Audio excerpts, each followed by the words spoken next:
What's up guys, welcome back to yet another video. Today I'm going to share with you guys a few tips to help you PR your next 10K race or your next long distance race.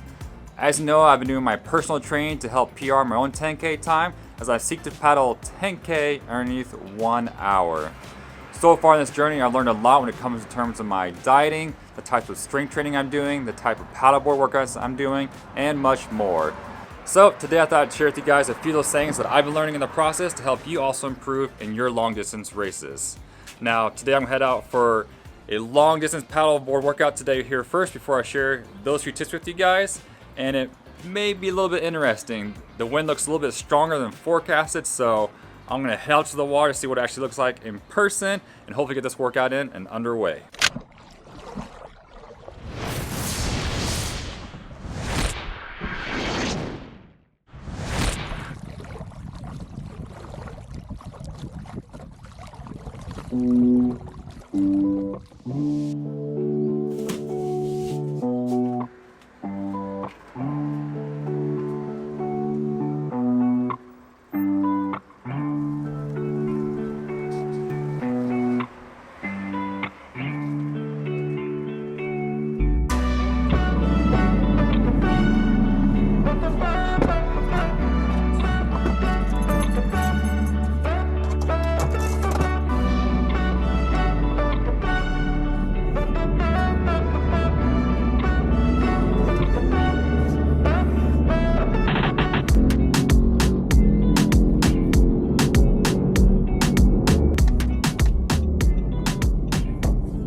So this last weekend, I actually partook in a local 10K race. Now, this was not at all in my training plan or what I was planning to do anytime soon, but I found out about this race about 2 weeks before it actually taking place.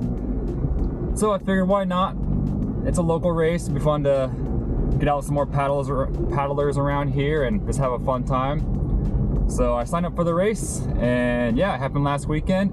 And I wouldn't say the conditions were the most ideal. It ended up being like 15 plus knots of wind on the side for almost the entire race. So we did 2 laps around this course, but both directions we were going, both involved having side wind as you paddled along. So it was not the most enjoyable experience in terms of paddling in those types of conditions, but sometimes you gotta take what you get. So I ended up paddling the whole course, and yeah, I won.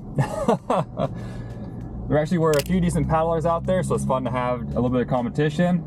But it was nice to see also that my training that I have been doing is paying off, and I am getting stronger and getting better endurance.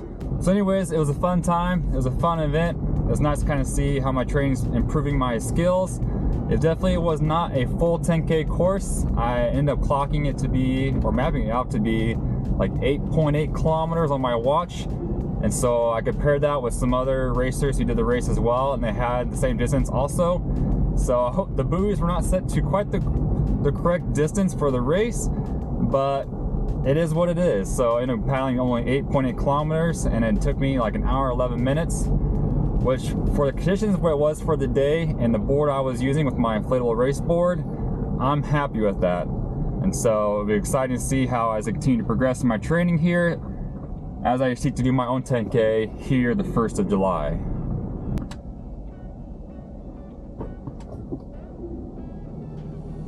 Yeah, things are looking a little bit breezy out here today. All right, I'm gonna talk to you guys in here just real quick before I step out into the windy conditions, because there's no way you're gonna be able to hear me with the mic on this camera when I step out into the wind. But anyways, I'm headed out to do a 13K paddle, but we'll see how that goes in today's conditions. My original plan is to do a 5K warm-up, then I'm gonna do a 2K at race pace for my 10K race pace. Then I'm gonna back off to a 2K easy paddle again, then go back into another 2K at race pace, and then end things off with an easy 2K paddle. So we'll see how things go out there today in today's windy conditions, and definitely not the conditions I prefer to be doing this long distance paddling today. But I mean, if I wait for a perfect day, it's never gonna happen. So I just gotta get out there, just gotta do it, and just get my training in.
Woo-wee. Oh man, that was a solid paddle.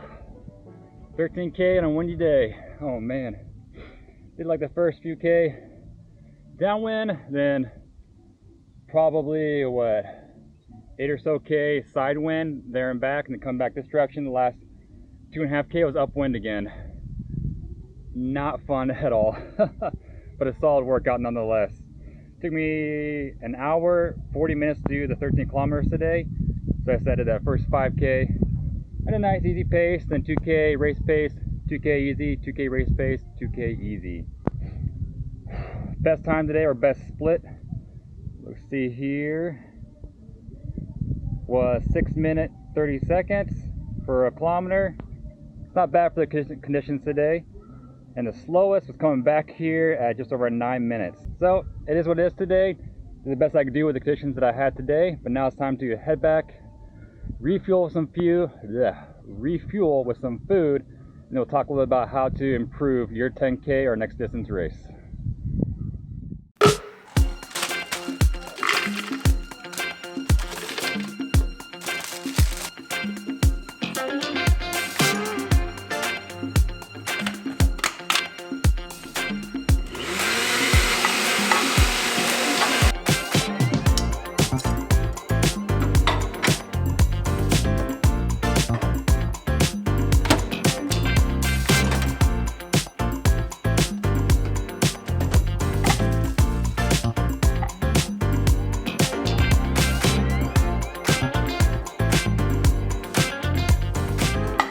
Today's lunch, we got some leftover pasta from last night that my wife made, a little bit of a salad, some bread and butter, and a smoothie.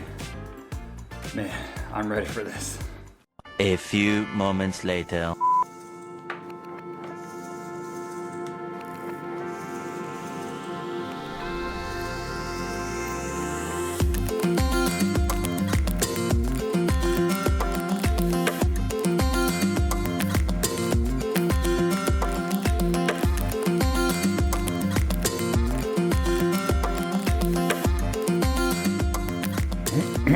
Man, I feel so official sitting at this desk here in front of you guys.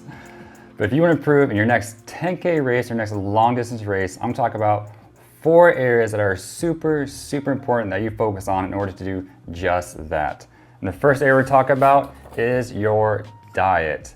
This is something that is super important, because if you don't focus on your diet and you put junk food or just random food in your body all the time, it's going to affect how you feel every day. It's going to affect your workouts and ultimately your race day as well.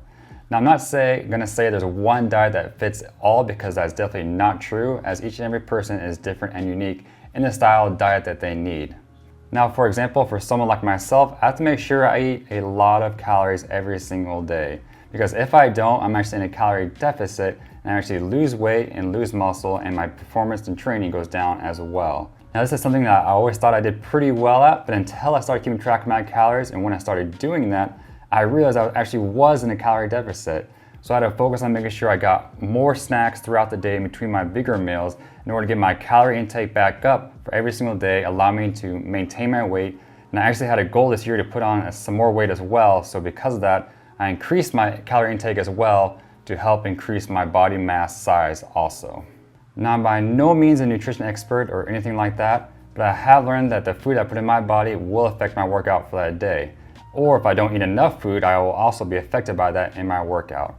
For example, for something like today where I go out for a super long paddle, I make sure I get some good nutrition in my body at least an hour before the workout.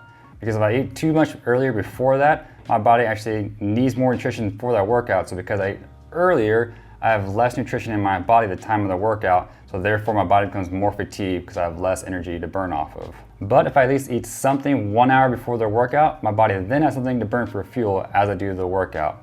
Therefore, my workout increases and I perform better. So I'm not going to get into all the nitty-gritty of what a diet should look like or what your diet should look like right now, but just know that the food you put into your body, or how often or not often you eat, will affect your performance as a paddler. All right, let's talk about the second thing we have here now, and that is our strength training. This is also super important, especially at the beginning of a training season. So for example, when I started this training process for training for my 10K in underneath 1 hour, I made sure at the beginning of this training season I put a lot of focus and effort on my strength training to make sure I have a solid base to work from with my paddleboard training, that as I improve upon that or as I get closer to my race day, I can pull back and do less strength training and do more paddle training, knowing I have a solid base to work off of. This goes back to even my track days. I remember when I ran track in college that when I put focus on my strength training, my times and my starts improved significantly. If I didn't put focus on my strength training, my times and my performance suffered because of it. Now, once again, this really does depend upon your body style and the type of paddling boarding that you want to be doing, but just know that no matter what, you need to be having some kind of strength training, especially towards the beginning of your training season, to have a solid base to work off towards the future. So keep that in mind. All right, the next thing that's super important to focus on, get it pulled out here, is our paddle workouts. Now, there are several types of paddleboard workouts you can be doing to train for your longer distance paddleboard races. Some of the ones that I do are interval paddles, tempo paddles, long distance paddles, and also recovery paddles. Now, I like doing a good mixture of these throughout every single week because it allows my performance to get increased more and more every single week. But I'm also not going hard every single paddle session, as that is a terrible idea to be doing. Right now, I try to have one long paddle session every week and one interval training paddle session every week. Then in between those, I do a lot of recovery paddles. Now, what's crazy is actually the most important type of paddleboarding that you can be doing for your paddle training is your recovery paddle days. If you're skipping those days or if you're taking those days too hard, then you're actually missing out on the significant benefits you could be gaining by paddling slower and more efficiently on those recovery days. These days are so important because as you paddle at a slower pace, your body learns to have a better paddle economy. You learn to paddle more efficiently and your body learns to operate at a lower heart rate, allowing you to have more energy to burn to have more performance for your hard paddle days. And what's also great about those recovery days is you can still use them to increase your mileage every single week. So when you focus on your paddleboard training, you start out less mileage at the beginning of your training season, and as you build towards your race day, your mileage goes up every single week. But you only want to increase that by at least 10% or no more than 10% every single week. If you're increasing your mileage or distance of paddling more than 10% every single week, you're going to cause more fatigue on your body and have a slower process rate or slower growth rate of your performance. So as a quick recap, it's super important that every single week you have one long paddle session and one interval training session, which allows you to also work on your heart rate training in that interval training session, and then several recovery paddles.